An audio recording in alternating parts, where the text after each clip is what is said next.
Today is supposed to be the start of our honeymoon, right? Why did you tear up my passport? Just as we finished packing and were about to leave, my husband, in a seemingly crazy move, forcefully tore my passport. His smug face really annoyed me.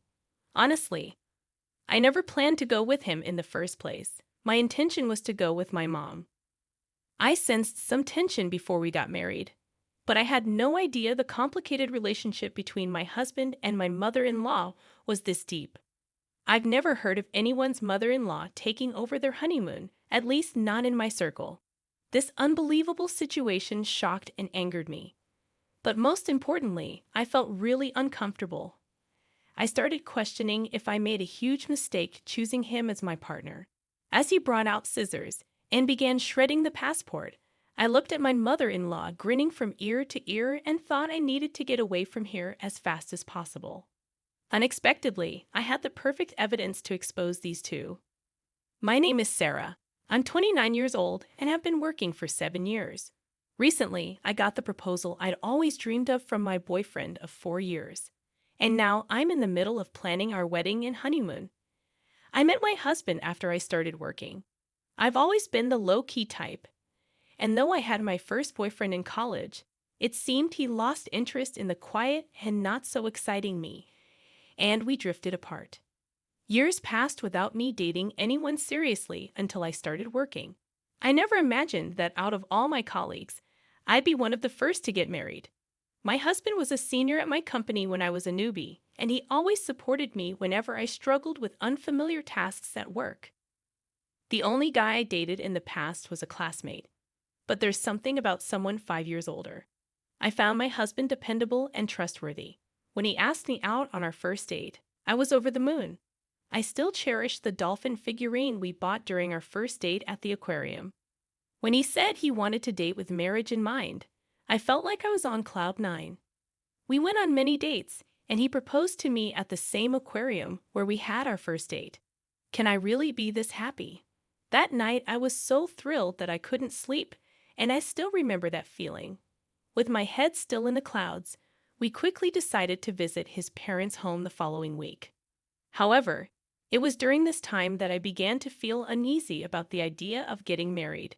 My father-in-law was very kind, but my mother-in-law seemed to disapprove of me. Hearing her say, "You could have married someone more outstanding than this plain girl," at our first meeting filled me with doubt and anxiety about our future life together. But I told myself that pre-wedding jitters are normal, right? So, I pretended that everything was fine and continued with the wedding preparations. One day, while discussing our life after marriage, both my husband and his mother assumed I would be quitting my job. Although I once admired the idea of quitting work after getting married, it didn't seem like an option for me at this point. Looking back, I realized that my ongoing anxieties about marriage stopped me from considering leaving the place where I felt most secure, my job. Despite dodging persistent suggestions from my mother-in-law to quit, I decided to continue working at the same company alongside my husband. During our wedding preparations, we disagreed on the timing of our official marriage registration. He wanted to formalize things sooner, and in the end, we decided to respect his wishes and registered shortly after. The procedure felt mundane, but realizing that we were now officially married brought me immense happiness. We initially discussed having a small, intimate wedding, but it seems my husband mentioned this to his mother, and she called the next day. "You know, Edward's wedding, and you're talking about having a small, intimate ceremony. Please don't just say whatever you want. The wedding needs to be grand. I'll make sure it's fitting for Edward. By the way, please keep your guest list minimal, just your parents and close friends. Your friends are probably just as dull, right? They'd make the wedding feel so gloomy and ruin everything." I found myself bombarded with opinions about the venue and the guest list. It was infuriating that she felt she had the right to dictate so much. Despite having a lot to say, I convinced myself that maybe this is just how weddings go and decided to invite only my parents and close friends, as my mother-in-law wanted. However, my mother-in-law's interference didn't stop at the guest list. She had opinions about the program, entertainment, decorations, and food. Following her suggestions would push us way over budget. Initially, Edward's family had agreed to cover half of the wedding costs, but somehow that changed, and now it was, weddings are for the bride, leaving us significantly over budget. I had to cover all the additional expenses she wanted, so the wedding turned into a lavish affair, quite the opposite of the simple ceremony I had envisioned. I tried to make some cost-saving changes without her knowledge, but she scolded me, claiming, "It looks cheap because you didn't do as I told you." I thought I would finally get some distance from her after the wedding, but my husband did something unimaginable. Despite my frustration with her interference in the wedding, and despite my desire to keep my distance from her, my husband insisted we live with her. Our new place, for which we had already signed a lease, was canceled without my knowledge. All my belongings intended for that place were redirected to my husband's family home. I was speechless, shocked by how everything had been decided without consulting me. I had handled all the wedding planning, and even when I warned Edward that meeting all of her requests would exceed our budget, he ignored me. The anxiety I had before the ceremony only intensified after our wedding. We had planned an overseas honeymoon to a dream destination I always wanted to visit. The idea of going there for our honeymoon felt surreal. However, my growing unease with Edward, who was acting suspicious, and the prospect of living with my mother-in-law upon our return dampened my spirits. Despite our wedding preparations, Edward wasn't cooperative about the honeymoon planning. Strangely, he took charge of booking the flights and hotels. I assumed he had chosen a romantic hotel for our honeymoon stay, and was excited as usual. Even though I had to cover all the expenses, the pre-wedding excitement made me grateful that Edward was contributing, even if just a little. Little did I know that this was a foreshadowing of a shocking event. The wedding ended, and amidst the chaos, our honeymoon day arrived. Despite lingering feelings about the wedding and the upcoming cohabitation, I was determined to shift gears and enjoy the trip with the man I loved. As I woke up in the middle of the night to get ready for our flight, Edward dropped a bombshell. With an air of casualness, he said, "Sarah, I'm going to go with my mom," just as I was double-checking our luggage. I was shocked and couldn't grasp what he had just said. "What are you talking about? It's our honeymoon, not just any trip. Why would your mother be joining us? Plus, we've only paid for 2 flight tickets and the hotel." Visibly shaken, I tried to make sense of his reasoning when Edward hit me with another surprise. "I never mentioned going on this trip with you, did I? Don't be ridiculous. I'm going with my mom. A trip with her takes precedence over a honeymoon. It's a gratitude trip for all she's done for me. You stay here and prepare the house by cleaning every nook and cranny." With that, Edward forcibly tore apart my passport that I had entrusted to him. I was in disbelief, unable to say a word, just witnessing my passport being destroyed. At that moment, my fully made-up mother-in-law barged into our room without knocking. "Edward, are you ready?" Seeing her, Edward's face lit up. "Yeah, we're good. Finally, we can go on this trip without any interruptions." They both shared a gleeful laugh, leaving me utterly repulsed. I realized I was about to marry an absolute nightmare. While I had been contemplating how to get along with my mother-in-law in our upcoming married life, this exceeded my wildest thoughts. I understand now the kind of people you two are. I couldn't help but speak out, but my words seemed like nothing more than sour grapes to them as they laughed heartily and left together. I had been happy that Edward was helping a bit with our honeymoon, but it turned out he was preparing to go with his mother. He had taken charge of the flight and hotel bookings willingly because he was booking everything under his mother's name from the start, and he dumped all the costs on me. The betrayal from my husband was a heavy blow, but my anger overshadowed the sadness. The dreamy, intimate wedding I had always envisioned and the honeymoon, meant to be the best memory with the one I loved, were both once-in-a-lifetime events, now ruined by my mother-in-law and my husband. Overwhelmed by my situation, I couldn't believe this was happening. Initially, I couldn't accept it, but soon after, I decided I needed to act fast and get a divorce. Interestingly, I had something that would be useful for the divorce. Initially, I started recording with the intent of preserving memories of the most significant events of my life, my wedding, and honeymoon. Since the wedding preparations, I had been recording audio, capturing various moments. What started as a pure desire to cherish our wedding memories gradually turned into documenting my mother-in-law's malicious actions and harassment. I often thought of quitting, assuming I'd probably never watch these recordings again, but it's ironic how useful they turned out to be. Just a few days ago, I had moved in and was still unpacking. Now, I began to repack my stuff. Ironically, I hadn't opened much, so packing was done in no time. I wondered if my husband and his mother were at the airport by now. The very thought filled me with indescribable anger, so I tried not to dwell on it. Despite only being there for a few days, I wanted to erase any trace of my presence in that house, so I cleaned thoroughly. While cleaning the living room, I stumbled upon something shocking. It was evidence that my husband was embezzling money from his company. Given his position in charge of company sales, he was reporting lower earnings to the company and pocketing the difference. And apparently, his mother was in on it too. She had meticulously noted the actual sales, the amount pocketed by my husband, and even listed all the luxury bags, clothes, and shoes he had bought for her with that money. It was a significant amount. Leaving such a diary in plain sight in the living room, I really couldn't fathom what they were thinking. Discovering my husband's misdeeds, I was horrified, realizing the gravity of the situation. For a moment, I wondered if working at the same company could somehow smooth things over. But then I thought, why should I help someone who ditched me for a honeymoon with his mother? I headed to the company with evidence of embezzlement. Though they were supposed to be on their honeymoon, having both taken paid leave, my colleagues were shocked to see the very person in the office. Everyone was asking, what happened? Weren't you on your honeymoon? No longer feeling the need to hide anything, I told them that my husband and my mother-in-law had gone on the honeymoon instead, that my passport was torn up, and that I had paid for the entire honeymoon. My colleagues, superiors, and boss were shocked and angry at my husband. I expressed my gratitude to my concerned colleagues and headed towards the executive area of the company. Unbeknownst to my colleagues, husband, and mother-in-law, one of the top executives in this company is my uncle.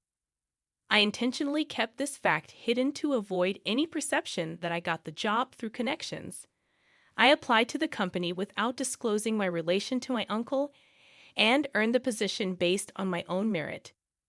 Since my uncle doesn't handle human resources, I reached out to him before the orientation and requested that he keep our relationship confidential at work. Despite his surprise, he praised my efforts and assured me that our interactions would be like any other executive and employee. My uncle, who doesn't have children of his own, has treated me with affection since I was a child. Until elementary school, my sisters and I went on several trips with just my uncle. During my childhood, I would sneakily ask my uncle to buy things for me, leading to scoldings from my parents. That's how much he adored me. Since joining the company, our work areas have been entirely separate, and after briefly exchanging smiles during the orientation, we haven't met. I knocked on my uncle's office, explained the situation to his secretary, and was granted entry. My uncle greeted me with a beaming smile, but quickly turned somber. "Why are you here? Weren't you supposed to be on your honeymoon?" Seeing my dear uncle's familiar, kind face, I was overwhelmed with emotion and burst into tears. Through my sobs, I recounted everything that had happened, and he became visibly enraged. It was a side of him I had never seen before. Of course, I shared the details of my husband's embezzlement and handed over the evidence. My uncle pledged to convene a board meeting immediately to address my husband's actions. Then he asked, "What are you going to do today?" "Head back home." I nodded, and he said, "Well, before you do that, let's grab some good food. I'll drop you off at home afterward." Despite the incredible betrayal of having my honeymoon taken over by my mother-in-law, I felt genuinely grateful, knowing there were still warm-hearted people in my life who cared for me. A week later, when my husband and his mother returned from what was supposed to be our honeymoon, I received an immediate call. My husband was furious that I hadn't picked them up from the airport and hadn't cleaned the house as instructed. he ranted about my whereabouts. I already had a top-notch divorce lawyer recommended by my uncle and parents, and the process was in motion. Without giving my husband a chance to speak, I said, "You too sure are loud and annoying. I don't want to hear your voices anymore. Why would I pick up someone I'm going to divorce, and why would I follow your silly orders to clean?" He was momentarily speechless, but soon resumed his ranting. "Do you think it's okay for you to say such things? I did you a favor by marrying you. If I divorce you, you'll never get remarried. My mom's furious too. If you come back now and prepare our meals, I might forgive you. We're tired of foreign food. Make some tasty traditional meals." He had never spoken to me like that before our supposed honeymoon. After revealing his scheme with the passport and going on a trip with his mother, his true colors had shown. It dawned on me that I had never truly seen him for who he was. I have been reflecting on this realization over the past few days. I've consulted a lawyer regarding our divorce. Could you please discuss related matters with them? A lawyer? What are you talking about? I'm not getting a divorce. I could hear his mother in the background shouting for him to hand her the phone, calling me names. Well, do what you please. By the way, I informed the company about your embezzlement. I think they'll be calling you in soon. Maybe you should get a lawyer too. Bye. I could sense his panic on the other end, but it wasn't my problem anymore. He kept calling, so I just blocked his number. My uncle was aware of our honeymoon dates, so right after our call, the company summoned my husband using the evidence I provided. They verified the information and confirmed the discrepancies in the payments. It turned out the amount my husband embezzled was enormous. In front of the company's executives, my husband desperately tried to defend himself. He fabricated a story claiming I was the real embezzler, and he had tried to stop me. At that point, my uncle couldn't hold back and shouted, "My niece would never do such a thing. We've confirmed that you and your mother committed the embezzlement. You're lucky we haven't involved the police yet." Realizing the jig was up and that I was related to senior management, my husband looked as if he had lost his soul. That day, I went to the company to return the wedding gifts to my colleagues since our marriage had ended so soon after the wedding. Everyone refused, saying they had given them as a token of their blessings. While I was surrounded by this warmth, my ridiculous husband approached. "Why didn't you tell me you were related to the top brass?" "I'm sorry, really. Can we start over?" "Can you ask your uncle to keep me in the company and make the embezzlement go away?" Disgusted, I replied. "Do you even understand what you're saying? Are you okay in the head? Divorce is the only option now. Reflect on your actions and face the consequences." Having said that, I pushed him away, but he must not have had anywhere else to turn. He clung on desperately. Watching this, my colleagues called security, who dragged him away. He was fired immediately.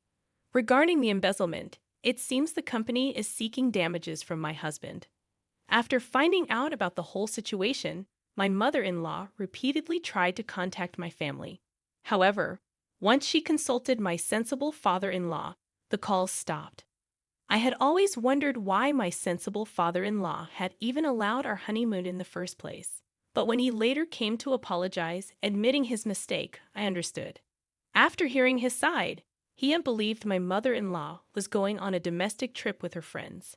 He was looking forward to a week without my nagging mother-in-law, who was always badgering him about shopping and wanting to dine out, thinking it would be like a little slice of heaven. Then I came home. After hearing about the ridiculous actions of those two, my father-in-law agreed I should return to my parents' home and even helped me pack. At the time, our emotions were high, and without discussing much else, I just went back to my family home. Knowing how genuine, kind, and rational my father-in-law is, I'm sure he would have stopped all this if he had known. He was the only reasonable person I could trust in that house. Although I was the victim, the thought that my honeymoon had been hijacked by my mother-in-law was incredibly embarrassing. I contemplated resigning from my job, and my parents suggested taking a break from work for a while. However, my uncle, considering that work might serve as a distraction, discussed it with the CEO. They arranged for me to be transferred to a branch office. The divorce process with my husband went surprisingly smoothly, thanks to an excellent lawyer.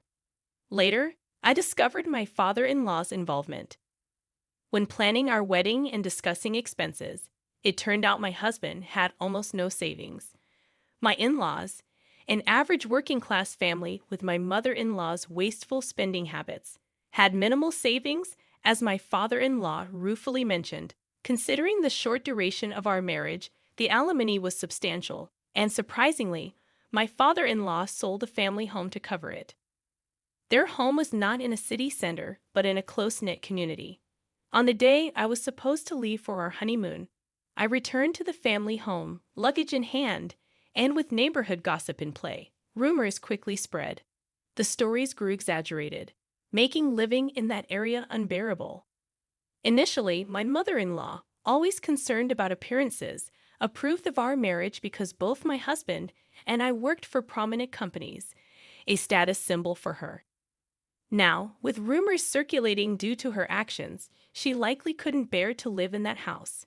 My father-in-law probably also felt responsible for covering the damages from my husband's embezzlement. While I hold nothing but disdain for both my husband and mother-in-law, I genuinely feel sorry for my father-in-law. After being fired and ordered to pay damages, coupled with my not returning as he hoped, my husband apparently suffered a mental breakdown, unable to work. He seems to be moping around in a small apartment he moved to. Seeing her beloved son so downcast, my mother-in-law also retreated, becoming reclusive. As my father-in-law told me, he was, in fact, fed up with my mother-in-law and considering divorce, not wanting to spend his later years with her. He asked if I could introduce him to the lawyer I had used. I immediately contacted my uncle, who got in touch with the lawyer. It might take some time, but I hope my father-in-law can live the life he wishes. Thanks to the intervention of the company's CEO and my uncle, I was transferred to a branch office where I'm surrounded by colleagues and superiors who have been incredibly supportive. I'm eternally grateful to my uncle. The only regret I have is missing out on the country we planned to visit for our honeymoon. Once things settle down, I hope to take a relaxed trip abroad.